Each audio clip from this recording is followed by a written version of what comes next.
Kung kanina, ang pinag-aawayan ng mga baba, ng mga supporter ng mga DDS, ay itong si Digong at ang kanyang mga babae, ay iba naman po ang nangyayari ngayon mga kababayan, mga ka-GP Natics.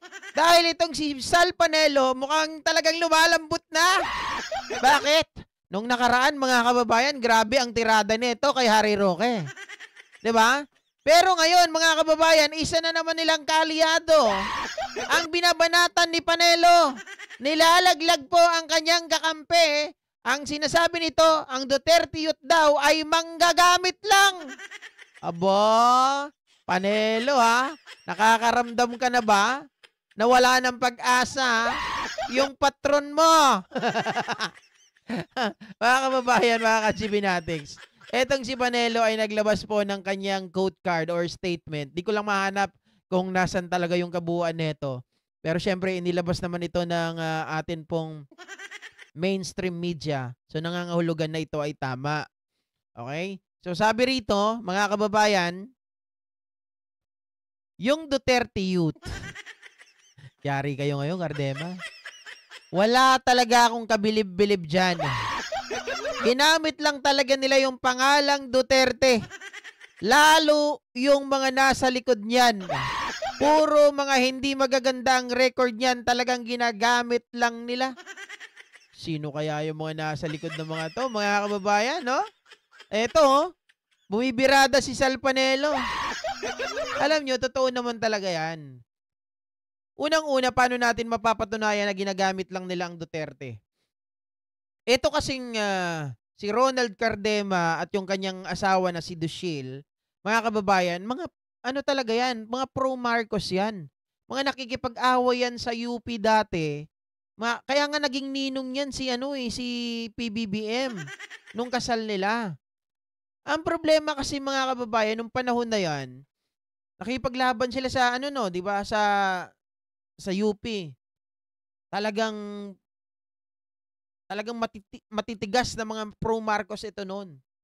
Ang problema kasi dito mga ka-GP Natics, sumikat kasi ang Duterte talaga. Alam naman natin yan 'di ba? Sumikat.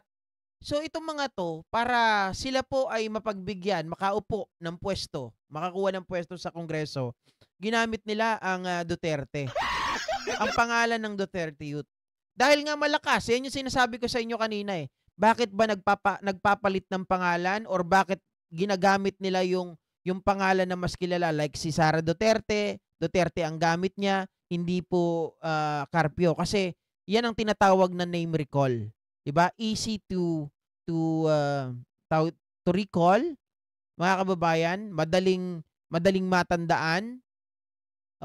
Hindi nickname. Nickname siya pero parang ginagamit ito na mas madali pong hanapin, mas madaling i-recall nga Ang kulit mo Di asawa ko makulit.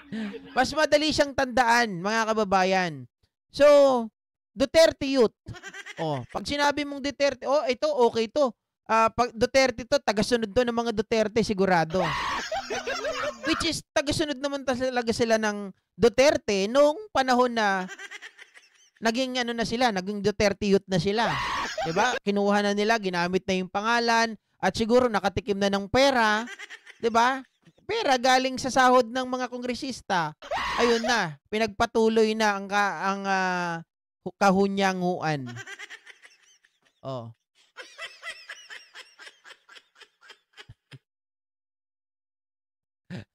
Ay, tumakbo hubad-hubad pa yata yan sa UP. Hindi ko alam, mga kabataan. Hindi ko alam kung sila po ay member ng Alpha Pi Omega na tumatakbo ng hubad sa UP. Pero sila ay mga aktivista ng UP dati na nakikipag balagbagan, talagang balahuraan doon sa mga dilawan dati. Yan ang gusto ko dito noon At saka itong mga to dati, maaasahan mo pa talaga. Nagulat na nga lang ako, mga kababayan Bigla nag-iba yung mga tono nito nung napadpad sa kampo ng mga Duterte. Hindi ko alam kung anong lason ang meron sa mga Duterte na kapag dumikit sa kanila, nasisira ang buhay. Diba? Na-late daw sa kakaintay si Ma'am Carmina. Matagal ba kanina? Hindi naman. Ilang minutes lang yun eh. 15 minutes lang. Grabe naman kayo. 'Di ba? Ito yung nangyari, mga kababayan. Pero bakit kaya nasabi ni Panelo na ito ay mga manggagamit lamang? Siguro mayroon pang bukod dito kay Cardema, hindi kaya may mga tao pa na nasa likod nito, gaya ng sinasabi ni Panelo, mga kababayan? At saka bakit niya nasabi pa na talagang wala siyang kabilib-bilib dito? Ang tanong, wala ka palang kabilib-bilib sa Duterte Youth. Pero bakit kayo pumayag na gamitin ang pangalan na Duterte sa party list? Diba? So, ang ano rito, ang sinasabi ko, kung may manggagamit, may nagpapagamit. I mean, kung may nagpapagamit, may manggagamit. Diba?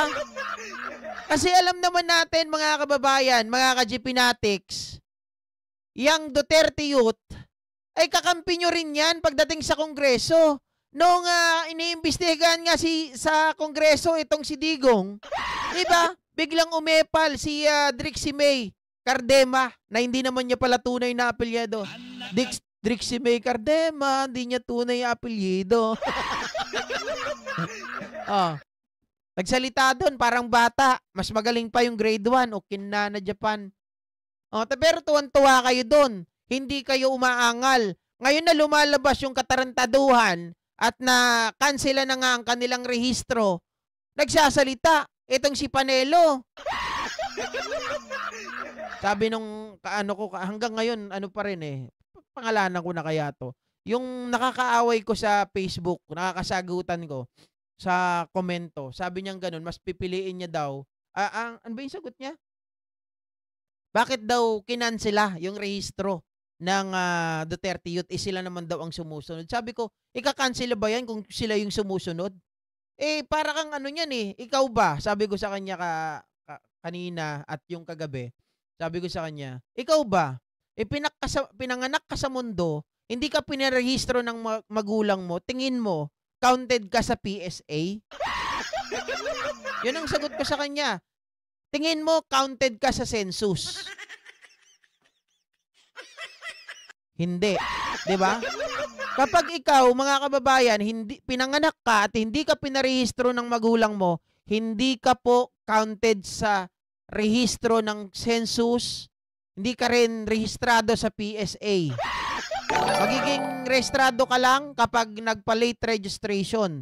Pero again, dahil ikaw ay hindi rehistrado, ikaw po, mga kababayan, ay hindi ino-honor na tao.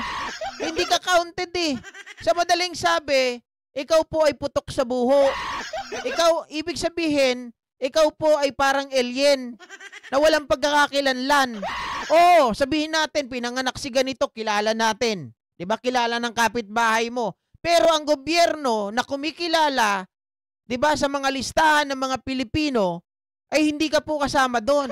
Sa madaling salita, wala kang pagkakakilanlan. Sabi nga sa salitang kalye, putok ka sa buho. Paano ka magkakaroon ng karapatan na makatakbo sa gobyerno kung putok ka naman sa buho? Diba? Sinong kikilalanin nila? Diba? Nanalo ka, sumali ka. Sinong kikilalanin nila? Pangalan mo? Eh, hindi nga rehistrado pangalan mo. Anong tatawagin nila sa'yo? Hoy, putok sa buho.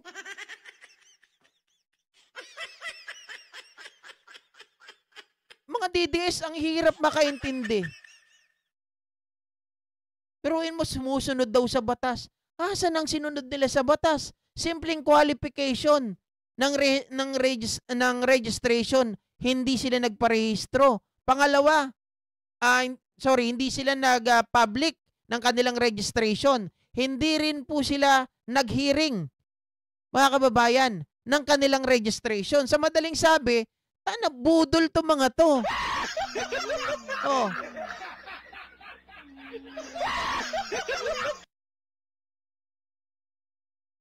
Kaya siguro sinasabi ni Panelo, wala akong kabilib-bilib dyan sa mga yan eh. Pero inyo 5 taon. Oh. Mga kababayan, sabihin natin nung panahon ni Digong, di kayo napapakialaman. Sana man lang, gumawa kayo ng paraan. Diba? To comply. Those compliance para hindi kayo matanggal. Kaya lang, sabit pa rin kayo eh. Magkaroon man kayo mga kababayan, ng hearing o sabihin natin na ito ay pinablicize nyo. Ang problema, nandiyan na naman yung kasunod.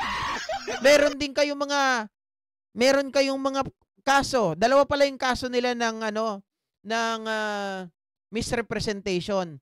Yung paggamit ng apelyido ni Drixie May na Cardema at yung edad ng mga member po ng Duterte Youth. Bakit? Kasi Duterte Youth, 'di ba?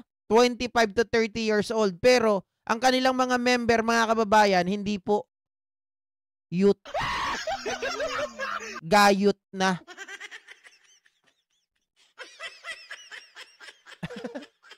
Anak ng baboy. Diba? Parang mga timang-timang to. Pero tama yan, Panelo. Pero sana sabihin mo kung bakit ka walang kabilib-bilib sa kanila. Diba? Hindi yun nanguhula kami dito. Tsaka ka lang magsasalita na itong Duterte Youth na to ay matatanggal na. Ano yan? Parang lumilipat ka na ba ng kampo? Wala ka na kasing alam mo, wala nang eksena si Panelo ngayon. Binabanatan niya na yung kapwa niya DDS. Ha?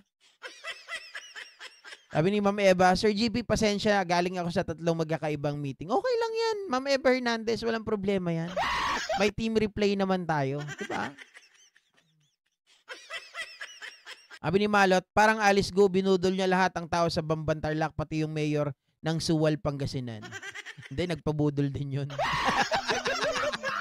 Diba?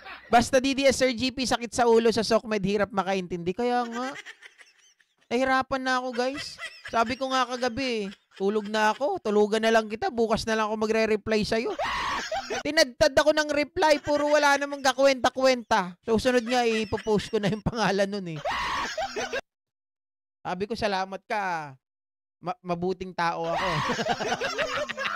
Mga gurong gara ni Digong. Di ba? Gaya ni Digong. Ano pa meron tayo dito? Ay, mamaya na yan, guys. Anyway, maraming salamat po muli sa inyong lahat, mga kababayan. Hanggang dito na lamang at magkita-kita po muli tayo mamayang 7:30 ng gabi. Thank you so much at magandang hapon. Mag-ingat po tayong lahat, mga kababayan. Bye, guys!